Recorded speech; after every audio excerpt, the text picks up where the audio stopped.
Okay, we are discussing puzzles. I just give you one more puzzle for you to work at home. Take your time. There is no urgency. You don't have to solve it in 1 day or 2 days. You can take 1 week if you want, or 1 month if you want, no problem.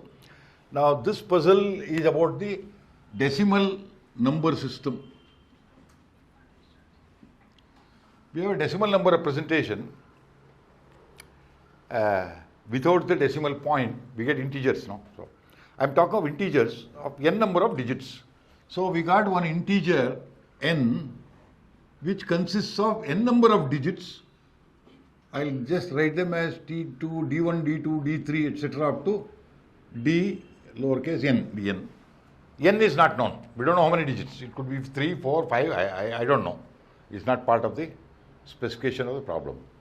Now this has got a value, no? The n is a number. It's an integer number. So what we are doing here is to take the digit d1, remove it from this place and put it beyond the last digit. That means I get a new number now, call it m, which starts with d2, d3, etc. up to dn and d1 as the last digit. I get a different number now, correct? So now problem is simple. M is exactly 1.5 times n. M is 1.5 times n. This value is 3/2 of n. So what is the value of n is the question. So please find the value of n number of digits, where moving the first digit, removing it and putting beyond the last digit increases the value to 1.5 times. You are supposed to find the n digits of that number. Okay? You may not get a unique answer, find the minimum answer for it. Okay, that is the next puzzle. You can think of these puzzles to basically, this is like sharpening the knives, people sharpen their knives, whether a barber or a king, or a soldier, to actually fight in the war. Sharpening is, you are sharpening the brain, basically, by looking at these puzzles, sharpening the brain, so that the same brain can think better in other actual situations. This is not an actual situation, this is only sharpening of the brain. Okay, now on the circle case, there is one more theorem which is also known as Thales Theorem. Thales, the first mathematician, has been attributed with two popular theorems. One we have already seen, similar triangles having proportional sides. There is one more theorem, this is with respect to the circle itself. So when you say I've got a circle and a card, I got a card. Card, of course, if it passes through the center, we call it a diameter. But the card passes through the center is the diameter. We are looking at a card which is not passing through the center. And I can take any point on the arc. Actually, there are two arcs here. One arc which is longer, other arc which is smaller, right? So this is known as a major arc. Other one is a minor arc. So you got two arcs here. Just imagine any point on the major arc and the card subtends an angle at that point. Subtending an angle is you join the two sides and find the angle. That is the subtending angle. So you get an angle. No? So it subtends an angle at any point on the arc, right? Same way, I got a center here for the circle and the card subtends an angle at the center also, correct?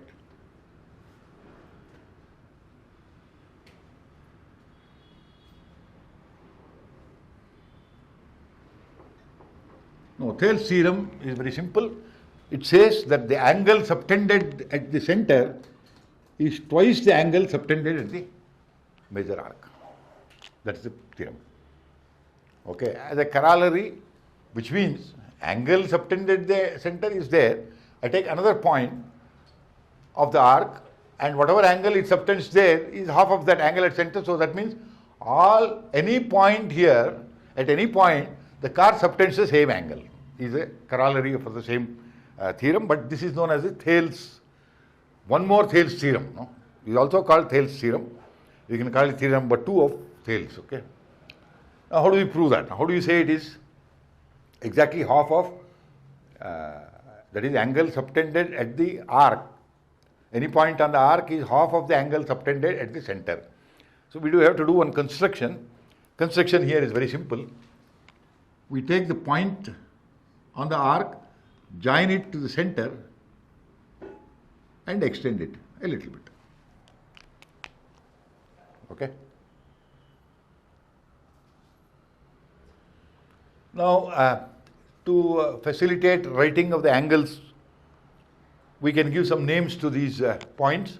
So let me call this card AB. I got a point on the circumference, we'll call it P. Center, we'll call it by the name O. I have extended this line from point P to center beyond that, and I'll just call it a point Q, any point Q, correct? So now I got several angles here now because of that. In fact, I have got two equilateral triangles. Remember, this is a circle, no? Don't forget, what we have, arc is a circle. That means the radius OA equal to OB equal to OP. All are equal. All are radius only, correct? That means that triangle OAP, triangle OPB and triangle OAB, all are equal, all are isosceles. Two sides are equal, two angles are equal, correct? All are isosceles triangles. Now, that means if you consider this triangle, we'll consider it in isolation, so I'll draw a separate diagram for it. I'm looking at triangle APO, if you see.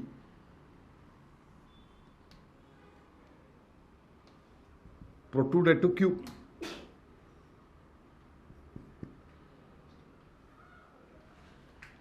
Correct? So now this triangle APO has got three angles. Three angles add up to 180 degrees. Any triangle adds up to 2 pi. 2 pi or 180 as the case, your taste may be. Correct?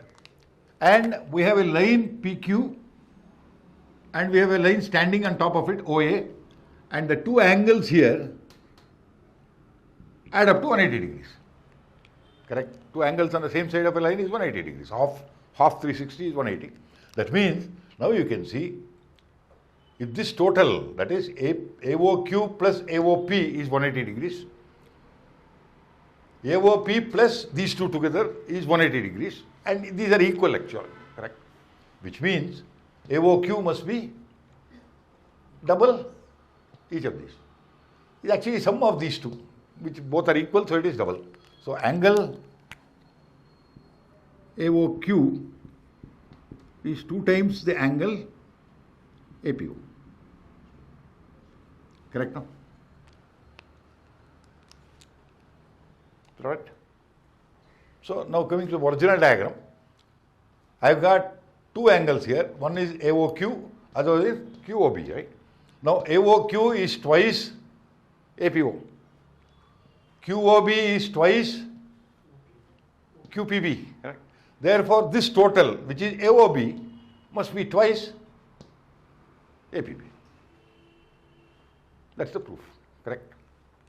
Now here, I have used a point where when I join the sides to the card, center is inside, no? It is quite possible, you might have to draw a different diagram for this. Quite possible that I've got a circle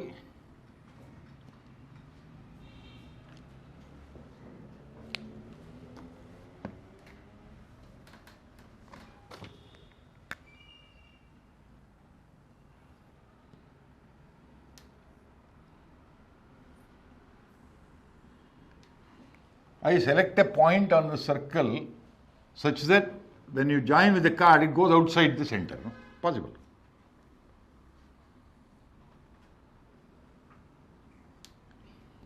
Then you won't have the angles like this, no? Nice angles. You said this is double that is double that. You won't have it.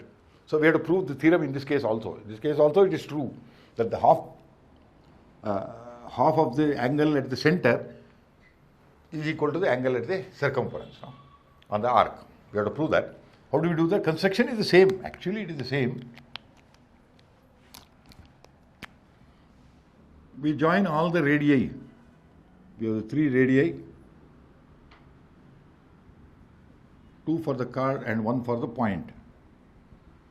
Correct?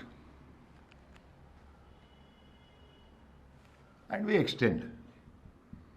This is the extension line. So actually the construction is the same, but it looks totally different now when compared to that picture. So let me write the vertices names. So I got a P here, center O extended to Q, POQ. Then I got the chord which is AB. Correct? Now I got the isosceles triangles.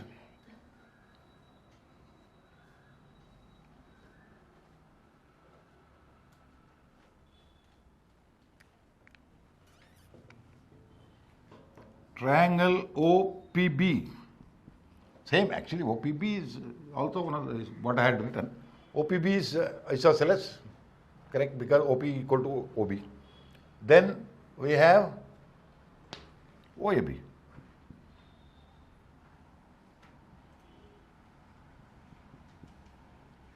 Both are isosceles.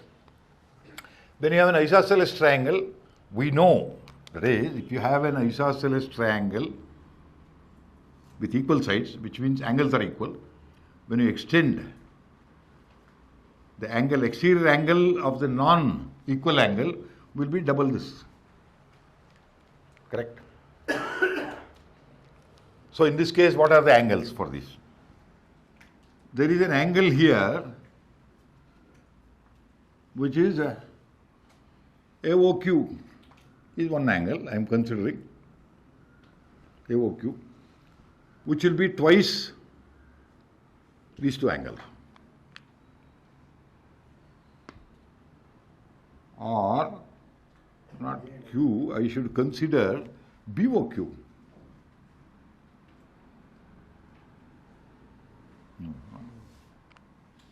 Correct. So I will consider BOQ as one angle.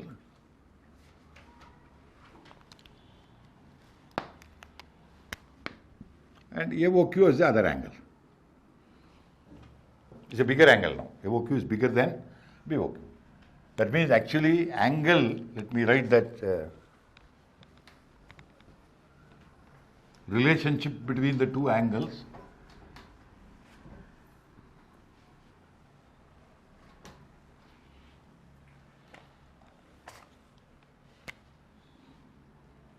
Angle AOQ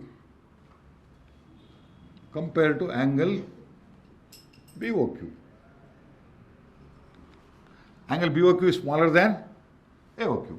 So we do a subtraction, or you can say this is equal to BOQ plus AOB.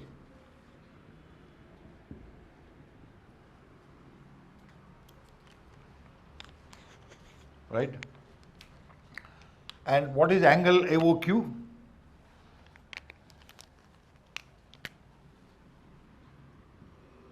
Two times angle OPA. What is angle BOQ? Is 2 times angle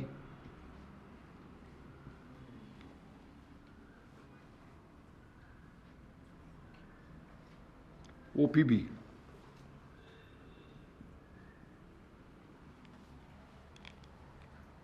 Correct?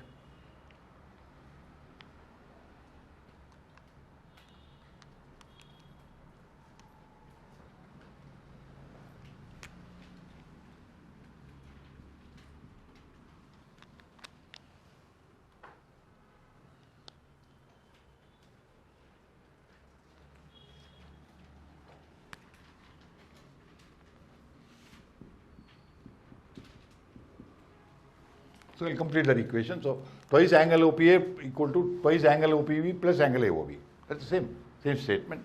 So now what we do is, therefore angle AOB equal to 2 times angle OPA minus angle OPB.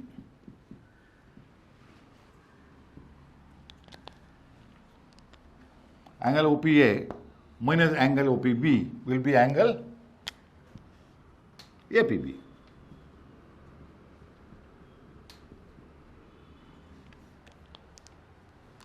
So, angle AOB is the angle with the chord subtends at the center. APB is the angle the chord subtends at the circumference, which is twice that. Same. So, this is also known as Thales Theorem. And this Thales Theorem I introduced because it is used in one theorem of one third popular Greek mathematicians of the time. We had Thales, we had Pythagoras, we had Euclid, right? Aristotle also, you can club his name also. There is one more person, who was that? Ptolemy. Ptolemy came up with a theorem which is based on circles and quadrilaterals. Now, one other point which I missed mentioning about orthogonal bisectors, let me mention that. If you had a triangle, we found that the orthogonal bisectors all intersect at a point which are equidistant from the three vertices, correct? The center, you should actually call it O or something, okay? That is the center of the circle. Now, because the three distances to the vertices are same, I can always draw a circle which passes through those 3 points, correct? Because they are same. Distances to the three vertices are same. Therefore, I can always draw a circle, and this circle actually is known as a circumcircle.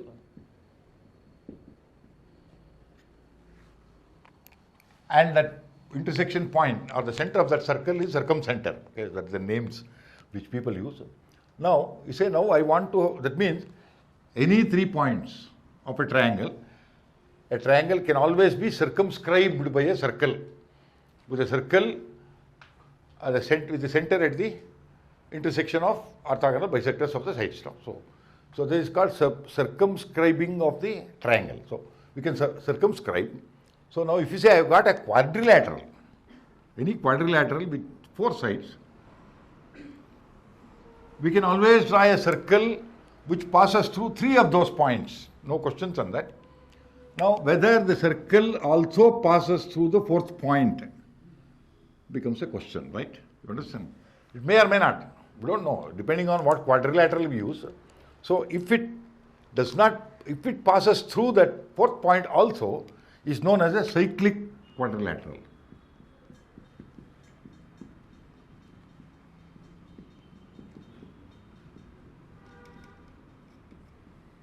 Cyclic quadrilateral is one. I'll just change the diagram to a cyclic quadrilateral. Is to select the 4th point of the quadrilateral also on the circumcircle of the 3 points.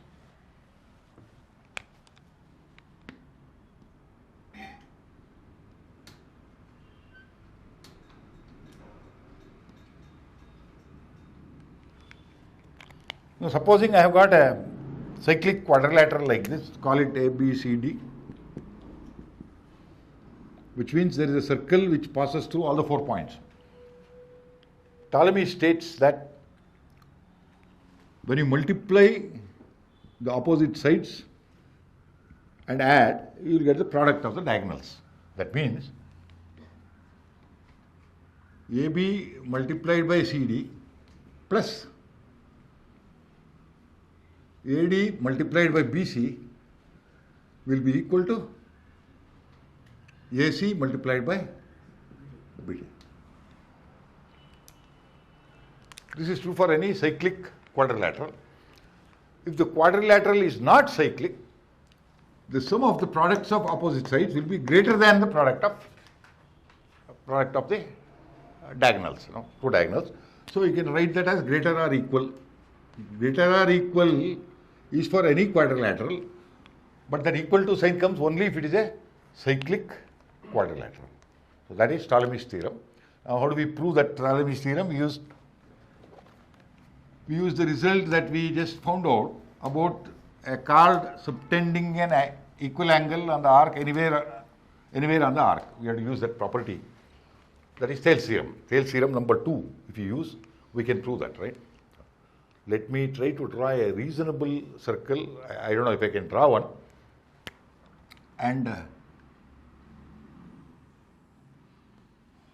draw a reasonable quadrilateral, cyclic quadrilateral. I have to just select 4 points on this. And that quadrilateral should not look like a square or rectangle or whatever. It will look like a different shape. So, because this property is true for any cyclic quadrilateral.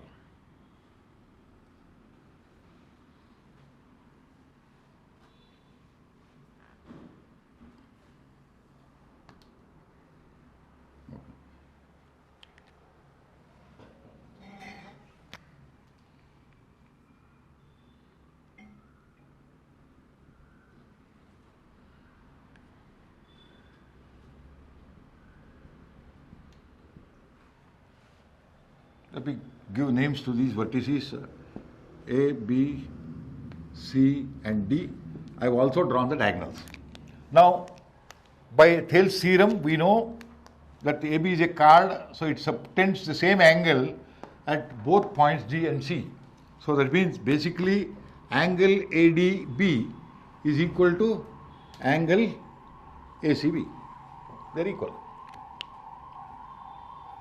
right?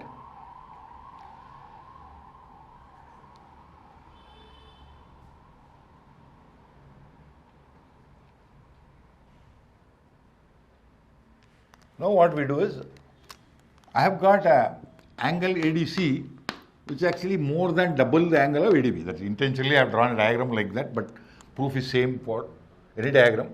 Either you may have to add 2 angles or subtract 2 angles from it. So that's okay. So the construction is as follows. I draw an equal angle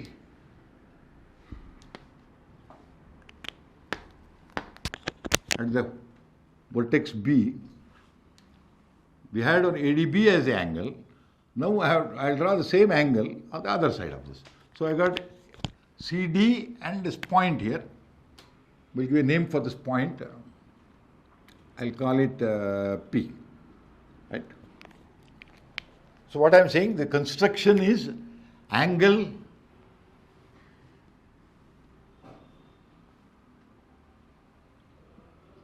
CDP equal to angle ADP. So from D, I have drawn a line P to P.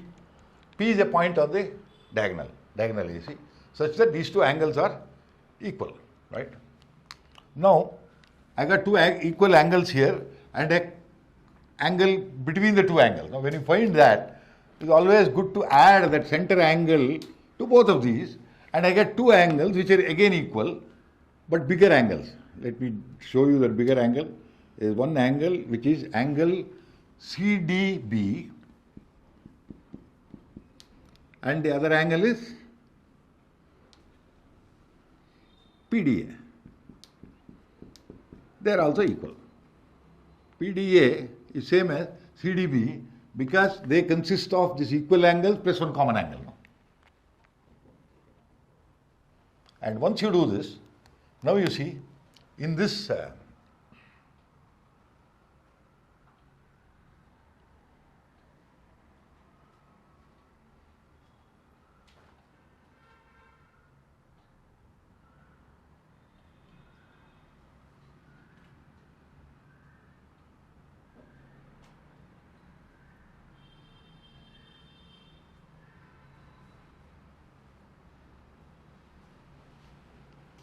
so now we got lots of angles which are equal. We have to isolate similar triangles in this. Actually, that is the imagination that you have to work out. Let me just see if we can do that.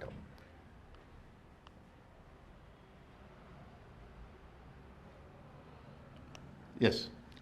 Now, assuming CD is a card which subtends an angle at points B and A of the circle, we know that these angles CDB is the same as CAD. CBD and CAD are equal. I got this angle equal to this angle. Now you see, I got one angle here equal to this angle, and I got the angle CDB equal to ADP, so I got this angle, and that means the third angle also will be equal. So I got the two triangles. Now I identified the two triangles which are similar. What is the similar triangle now? You have to visualize that.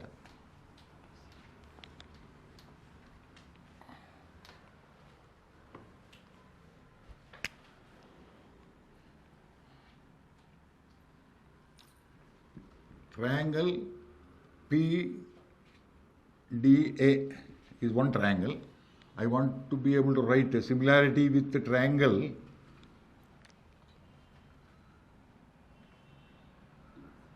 CBD. Are they similar? First check the angles and write them in the order. Correct? So in PDA, I got this angle D in the center, no? So there D should be written as the center.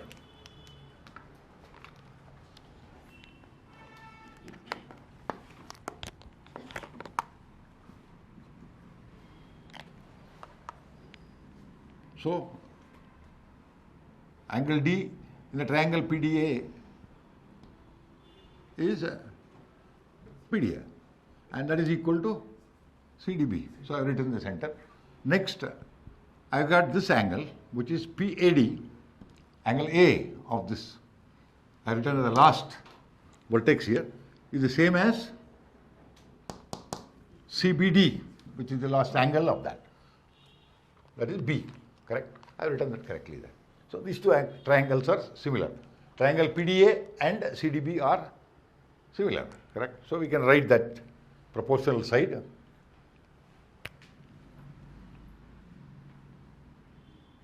Our interest will not be in PD because we are interested in the diagonals, right? And the sides. Yeah. So we got the two similar triangles, PDA and CDB. Our interest will not be in this side DP because we are interested only in the diagonals, right? So diagonal is AC, diagonal is DB. So we are only interested in that. So write the ratio for the other sides, right? Other than DP. So in this case, I have to write, let's say PD. First side PD divided by CD must be equal to, not PD. PD I am not interested actually, right? PA. PA divided by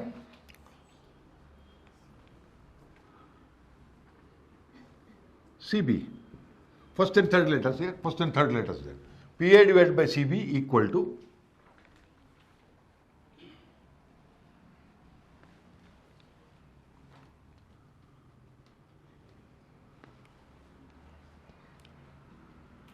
DA divided by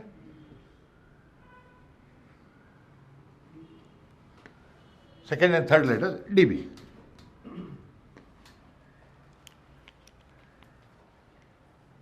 Correct? I think that is correct. So now we will exchange this denominator, numerator, usual standard practice. So we write, or we can multiply, cross multiply also. PA multiplied by DB is equal to CB multiplied by DA. Correct?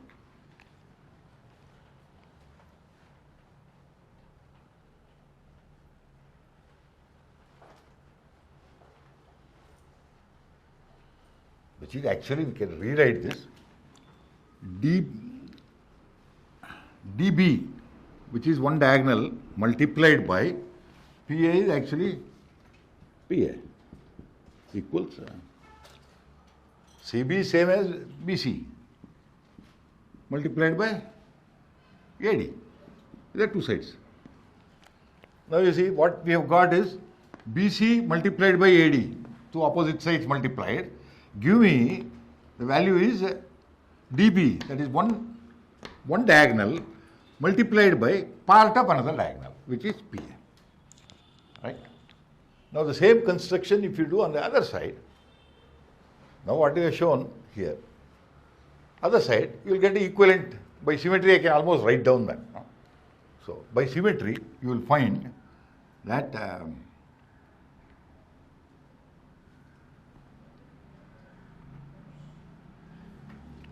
AB multiplied by CD will be equal to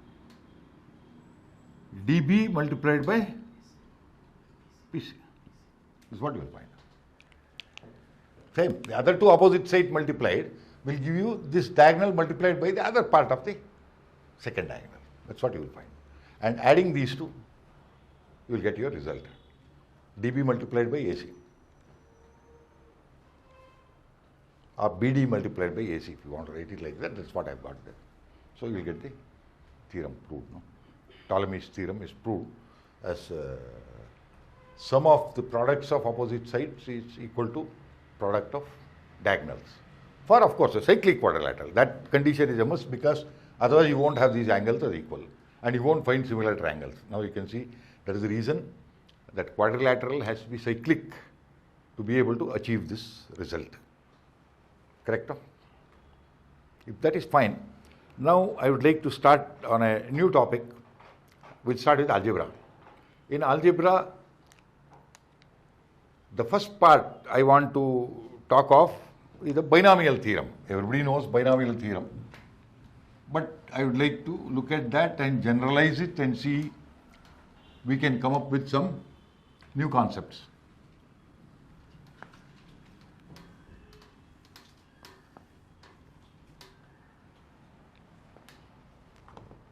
Binomial is two terms, x plus y or a plus b or whatever. So we'll take a plus b as a binomial. And we are looking at powers of this a plus b. The first power, of course, is power 0 itself. I can raise anything to power 0 means I am not multiplying anything. The answer will be 1. Correct? A plus b to the power of 0 is 1, no question. The next power that you can look at is a plus b to the power of 1, that is a plus b itself. So which is a plus b, second line. Now the third line is a plus b whole squared. That everybody knows what is a plus b whole squared. A squared plus 2ab plus b squared. Correct? We know that. Then fourth line is a plus b whole cubed. Cube it. Is a cubed plus 3a squared b plus 3ab squared plus b cubed. Fifth line will be a plus b to the power of 4. We can write that down. A to the power of 4 plus 4a cubed b plus 6a squared b squared plus 4ab cubed plus b to the power of 4. Correct? Now I can go to the fifth power also. Now one gentleman, brilliant mathematician called Pascal, he found a very easy empirical way of finding these numbers, which are actually called a binomial coefficients. We are raising a binomial to a power and the coefficients you get for the terms is a binomial coefficient. His method is very simple. A plus b to the power of 0, everybody knows is a 1, so we write a 1 first.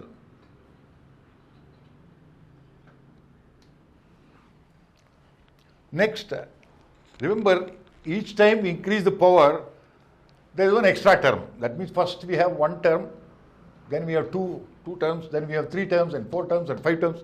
The number of terms is n plus 1. Because I got, if you look at the nth power of a plus b will have one a power n plus something something a power n minus 1 b plus something a power n minus 2 b squared plus something a power n minus 3 b cubed, correct, plus etc. something a b power n minus 1 plus b power n. This is the expansion, right? So we are looking at these coefficients and there are n plus 1 terms there.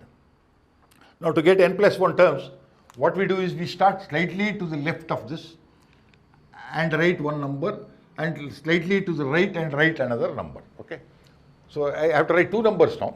I'm not going to write the two numbers exactly below this one. I'll write slightly to the left, slightly to the right. And what number I write, when I want to write a number, all I have to do is look at top, the previous row, left, one number may be there, may not be there, and right, one number may be there, may not be there. We add those two numbers and write down below that. So we write here 1, I write a 1 here, because top to the right I have a 1, but to the left nothing is there. Similarly, I write one more number here, there is also a 1, because top to the left there is a 1 now, right there is no 1. So I write 1, 1, and that is the expansion of a plus b, 1a plus 1b, correct. Now we go to the third line. Third line again we start half earlier and half later, so you get one extra entry. So here again we have to write a 1 only, no question. But now here in the center, it's got both a left and a right, both are 1s. So we write 1 plus 1, 2. Then here again 1, because there is only 1 left. 1, 2, 1. We go to the next line. We write a 1 here. Then 1 plus 2 is 3. 2 plus 1 is 3. 1 is 1. Right. Then we go to the fifth line. We write a 1 here. 1 plus 3 is 4. 3 plus 3 is 6. 3 plus 1 is 4. And 1. That is the fourth power. You have seen that. Fifth power I did not write. You want to write? No problem. 1. 1 plus 4 is 5. 4 plus 6 is 10. 6 plus 4 is 10. 4 plus 1 is 5. And a 1. So these are the coefficients for fifth power. Sixth power, let me just write 1, 6, 15, 20, 15, 6, and 1. This way of writing this, these numbers is this is known as a Pascal's triangle. No? This is actually a triangle. No? So Pascal's triangle, using Pascal's triangle, you can get any power that you want. You have to keep writing rows one below the other. Recursively, you can calculate. You can even write a computer program to calculate these coefficients by adding the two values of the upper row. No? So you can always do that. No problems there. But then we want to solve this not empirically. This is empirical way of looking at it. Algebraically. I want to look at n, not 2, 3, 4. I will straight away jump to power n. I want to go to power n and see how that works out. So what we are doing is looking at a quantity which is a plus b to the power n. Longhand multiplication of a plus b to the power of n, right? Which means I have to take a plus b, multiply by another a plus b, multiply that result by another a plus b, and so on, right? N number of times I have to do. Correct? So if you did not have common terms, if you looked at, as an example, if you look at a plus b whole square, which is a plus b multiplied by a plus b, longhand multiplication. That means we take a, multiply both, then b, multiply both. So that's what we are doing. Is a squared plus ab, that is after multiplying by a, plus from b, ba plus b square. Correct? Now this ab and ba happen to be common, so we merge them into 2ab. Otherwise, actually, there are 4 terms. Why there are 4 terms? Because we have to select one from this first factor. These are the 2 factors of a plus b for power of 2.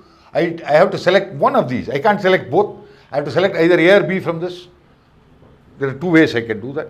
Similarly, for each of that, I have to select one of these 2 again. So, 2 multiplied by 2 is the 4 terms that I get. When I have one more a plus b, for example, I have to select one out of these 2, one out of these 2, one out of these 2. So I get 2 power 3 items, which is 8 items I get. Some common terms will get merged, of course. And you will write only 4 terms there, but basically you get 8 terms with some common terms which add up as coefficients. So here, when you say I got n terms here, I have to select one item from each of these n. I will get 2 power n entries, which you have to add. Actually, how many terms you will get? 2 to the power of n, correct? Because from each we have two possibilities. So totally 2 power n possibilities of selecting one final term of the final result. These 2 power n. but there are some common entries there, so that we have to discuss how we get those coefficients, correct? How do we do that? We start with a power n. I want a power n. How many a power n's will I get? How do I get a power n? I must select a from this. I can't select b from this first one. I have to select a from the second factor. I have to select a from the third factor. Like that, I have to select a from the nth factor. From each factor, I have to select only a, no other choice, right? That means there is only one way of doing it. I can't do it in any other way. Therefore, the coefficient of a power n is 1 only, because there is only one way you will have selected a power n, correct? So that means I am selecting NAs or 0 Bs, whichever way you want to look at. So next term I want to look at is a power n minus 1 B. Remember, the sum of powers of a and b must add to n. There is no questions on it, because either you would select a or b from each factor. So the total powers of a and b must always add up to n. There is nothing else. So this is n minus 1 plus 1 is n, then n minus 2 plus 2 will be n. If you have a power n minus 2, must have b squared only. There is nothing else you can have. A power n minus 3 must have b cubed as part of that factor, correct? So a power n minus 1 b, how do we get a power n minus 1 b? Is selecting one b only. You have to select only one b. Possibly I can select the first b.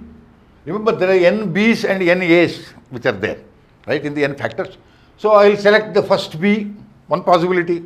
Or you don't want to do it, select a from only from the first factor, but select this b from the second factor also is another way of getting it. Or select b from the third factor, correct? So what we are looking at is selecting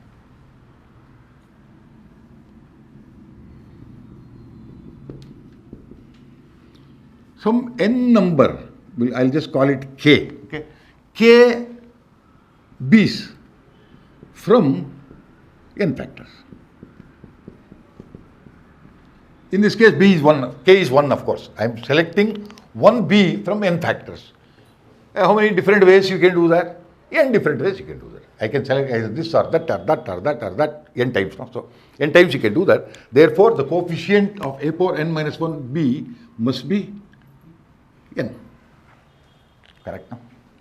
And the selecting k number of items from n factors is written in short form as NCK. Is known as number of combinations. In permutations, combinations, you will study this. It's called NCK. Sometimes also written in this fashion. In a big bracket, you write n, and below that you write k. You can write like that also. But this, I think, is more popular, NCK. I can write n below also. NCK also you can write. But writing n slightly above is probably, I have found, this is the most popular way of writing number of combinations of selecting k items, distinct items, out of n distinct items. Okay, so that is NCK. NC1 is n, because I can select, I have to select one. Now we go to the next position, NC2. No? So how do we get NC2? I must select two b's, right? Two b's. How do we do that? Plus, I'm straight away writing a plus b to the power of n. Actually, I'm writing the expansion. How do we do that? First is, I'm supposed to select two b's. Therefore, I would have selected the balance as a's. So, actual term I get is a power n minus 2 b square is what I get. And coefficient is NC2. And how do we calculate NC2? In a general way is, I have to select two b's now. Not one b, but two b's, right? So, first of course, I have to select one b out of these n fellows, right? I could select the first one or the second one or the third one up to nth one as the first b that I select. Possible, no problem. N combinations are there. Same way, for each of these selections, I have to select the second b. But once I select the first b, balance factors that I have are only n minus 1. Remember, I don't have n. Correct now? So, what I have to write is n multiplied by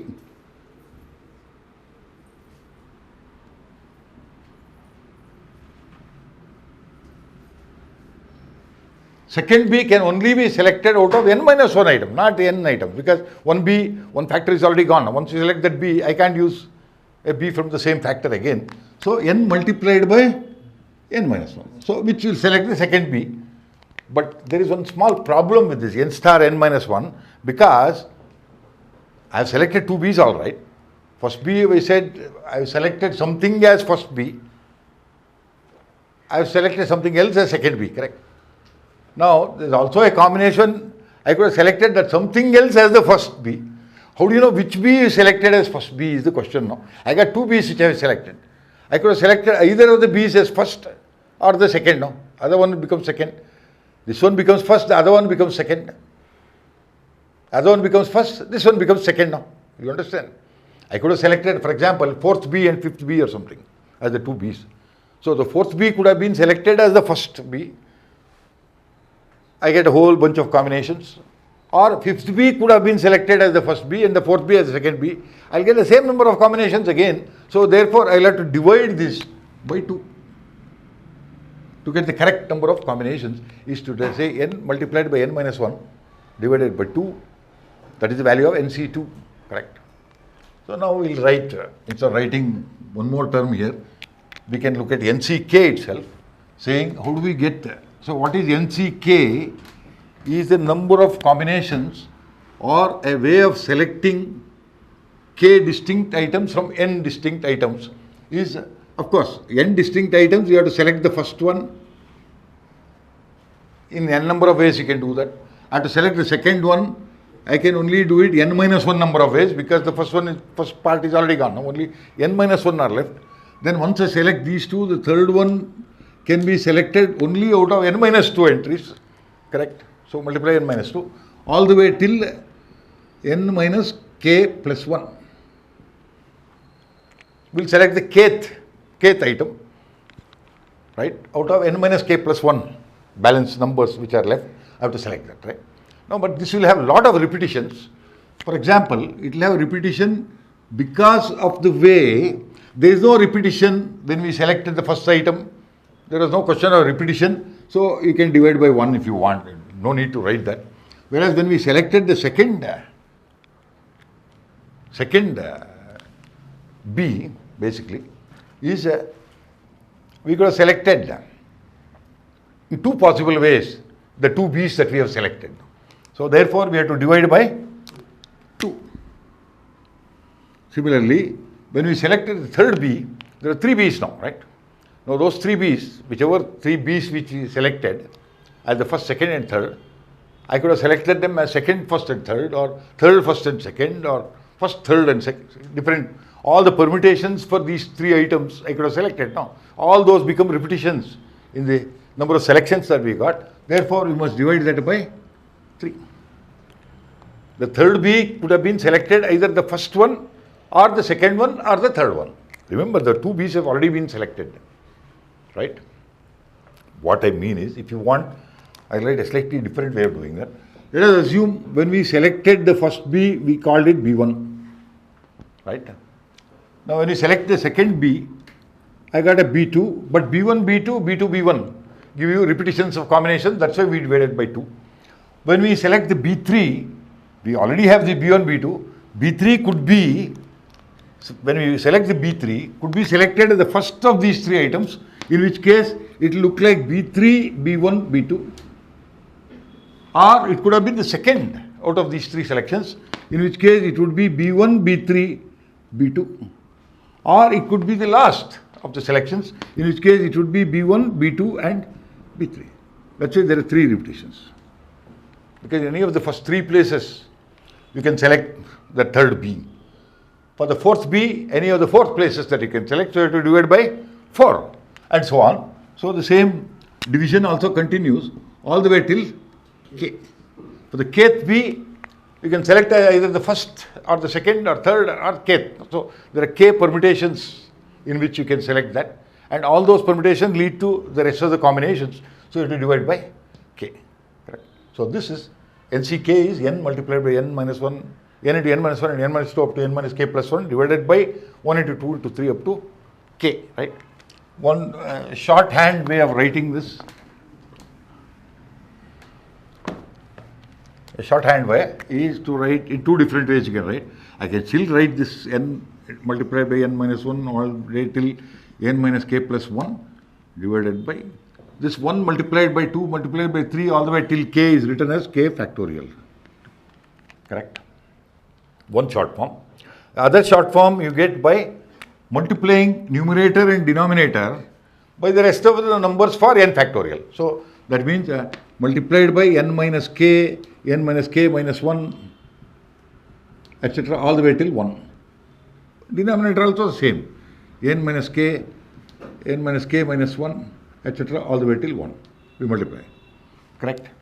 When we do that, so now we get a new equation for nck will be, the numerator will be starting from n all the way till 1 now. So that is n factorial divided by, this is k factorial multiplied by, this is n minus k factorial.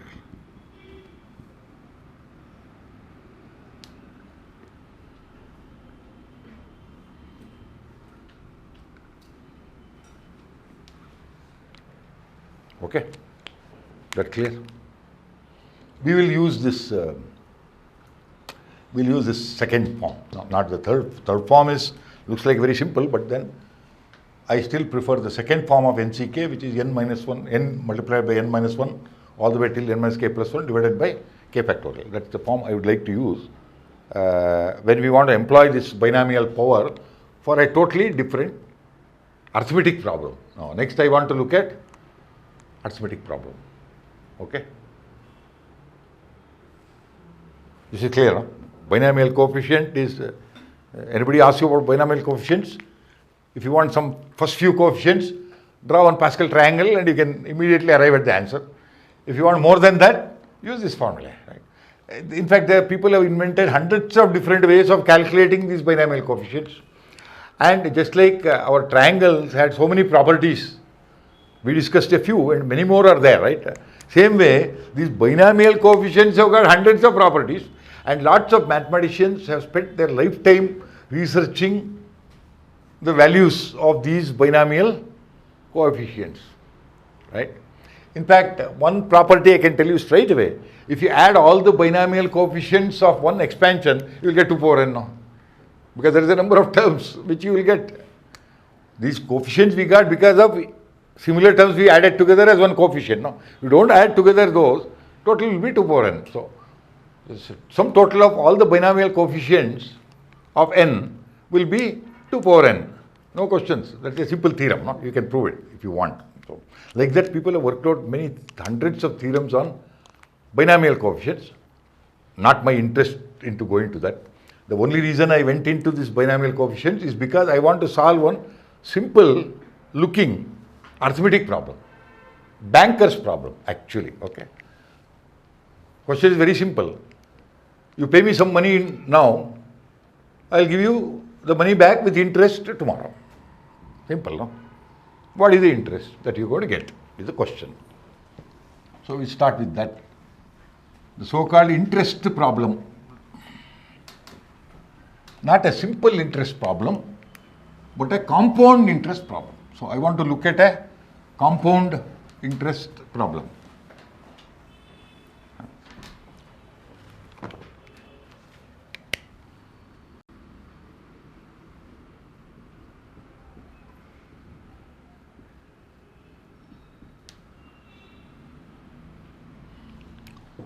So how much money we should deposit in the bank, and what is the rate of interest, and what is the period? So you can calculate interest. Very simple looking calculation. Let us do that, right? So supposing we'll say I am going to deposit rupee 1 only. 1 rupee only. Anyway, you can always multiply that by n if you want. No problem, right? You can deposit 1 million. This could be 1 million also, right? 1. Just 1 rupee you want to deposit here. No problem. And the period is 1 year. If you deposit 1 rupee for 1 year in a bank, how much will you get at the end of the year? What is the rate of interest they give you these days? About 6% or something, right? Yeah, but I am looking at 100% interest. 100% is always per annum, no? Not 100% means exactly 1 rupee. That means at the end of 1 year, I'll give you 2 rupees. 1 full rupee, same. Whatever you deposited, same amount, 100%, I'll return back as interest